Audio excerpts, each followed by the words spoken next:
Persian gulf reason में सभी भारतीय नाविक सुरक्षित हैं और पिछले 24 घंटे में इनसे संबंधित कोई भी अदरवाइज इंसिडेंट की सूचना नहीं है। जैसा मैंने कल बताया था, स्ट्रेट ऑफ होर्मुज के वेस्ट में पर्शियन गल्फ में 24 भारतीय फ्लैग वेसल्स थे।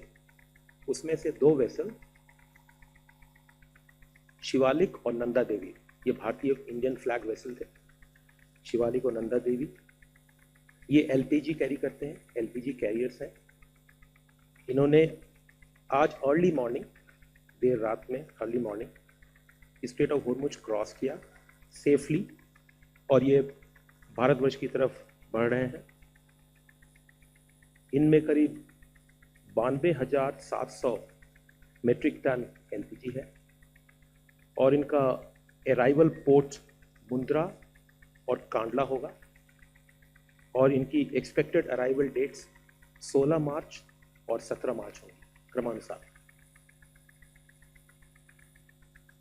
तदनुसार पर्शियन गल्फ में अब 22 इंडियन फ्लैग वेसल हैं, जिसपे 611 सी फेयरर्स हैं और हम और डीजी शिपिंग मंत्रालय भी और डीजी शिपिंग भी इन सभी इंडियन फ्लैग वेसल्स की और उन फ्लैग वेसल्स के जो भारतीय नाविक हैं उनकी क्लोजली हम सिचुएशन को मॉनिटर कर रहे हैं, शिप ओनर्स के साथ, आरपीएसएन एजेंसीज के साथ और इंडियन मिशंस के साथ। कंट्रोल रूम का रिस्पांस मैं बताना चाहूँगा। पिछले 24 घंटों में जो डीजी कॉम है, डीजी शिपिंग का जो कम्युनिकेशन सेंटर है 24/7 ऑपरेट करता है, वो नॉर्मल टाइम से भी करता है, नॉट ओनली दिस। उसमें पिछले 24 घंटों में 312 कॉल और 460 ईमेल प्राप्त हुई हैं, जो कि नाविकों के द्वारा, नाविक की फैमिली मेंबर्स के द्वारा या मैरीटाइम सेक्टर के जो और स्टेक होल्डर्स हैं उनके द्वारा प्राप्त हुए और उनके रिस्पांस भेजे गए। इस प्रकार पिछले 15 दिनों में यदि देखें तो करीब 2,500 से ज़्यादा फ़ोन कॉल और करीब 5,000 ईमेल प्राप्त हुए जिनका रिस्पांस भेजा गया।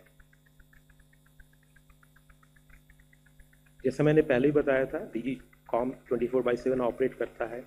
ये कंपनीज को, एम्बेसीज को, जो हमारी पीएनआई क्लब के इंश्योरर्स हैं उनको, सीफेयर की जो भी वेलफेयर मेजर्स हैं उनको मॉनिटर करती है।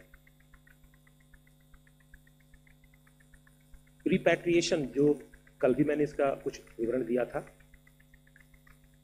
पिछले 24 घंटों में 30 नाविक, भारतीय नाविक को सक्सेसफुली वापस भारतवर्ष में अपने जिस जगह पे जाना है वहाँ तक लाया गया। एयरपोर्ट से, विभिन्न एयरपोर्टों से, गल्फ रीजन के जो विभिन्न स्थानों से, एयरपोर्ट से सफलतापूर्वक वापस लाया गया।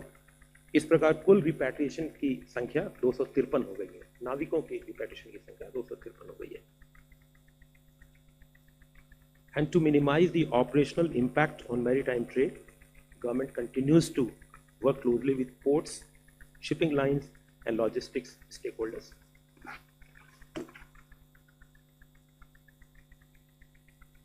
पोर्ट्स को ये निर्देश दिया गया है कि शिपिंग लाइंस और कार्गो ओनर्स को राहत दी जाए। इसके विषय में मैंने कल डिटेल में भी बताया था, जिसमें anchorage, berth hire, anchorage charges होते हैं, anchorage charges, berth hire charges, storage charges में रियायत भी शामिल है।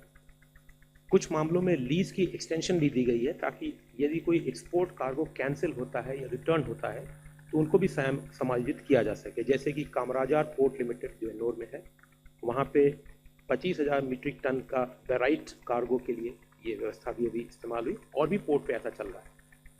ये सिर्फ एक एग्जाम्पल मैंने साइड किया।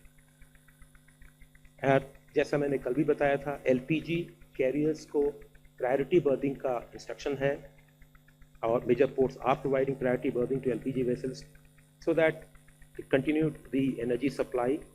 और पिछले 3 दिनों में, करीब 3 दिनों में 6 वेसल जो कि एलपीजी कैरियर थे, वो दुनिया के डिफरेंट कॉर्नर से आए थे, not from the gulf area, उनको मेजर पोर्ट्स ने priority berthing the. Ports are also providing safe anchorage area for loaded vessels bound for Gulf that are currently unable to transit.